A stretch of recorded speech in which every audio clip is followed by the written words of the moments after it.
Ready? Start. The arrest of Delhi Chief Minister Arvind Kejriwal is a watershed moment in India's slide towards a full-blown tyranny.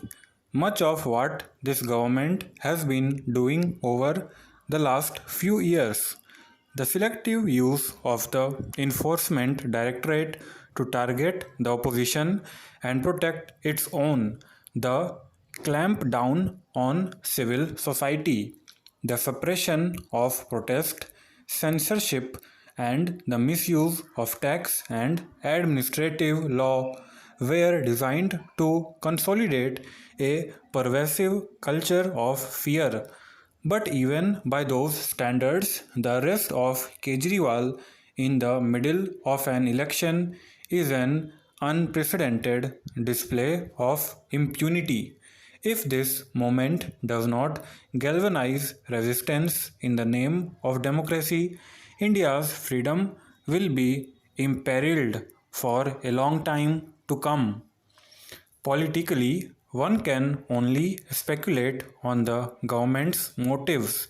Is this arrest designed to draw attention away from the embarrassing stance the government took in the electoral bonds case and the increasing spotlight on India's plutocracy? Is it an act of hubris, a lack of self-confidence, vindictiveness, or is this, as is more likely the case with regimes that slide into tyranny, simply an expression of the regime's essential character? Tyrants have a compulsive desire to dominate. Their limitless sense of self-regard can trap them in their own mystique. They do it because they can. One ruling party leader had once said to me that we have written scripts on all our opponents. Now, which film is produced when is just a matter of time. The government had asserted its dominance over everyone else. Kejriwal was one last frontier that needed to be conquered and put in place.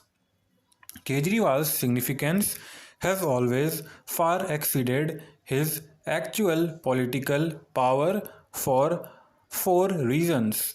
Many might find him a disappointment in terms of the high hopes he had raised 8 years ago, but he is one of the few opposition leaders against whom the government's standard narratives do not work easily.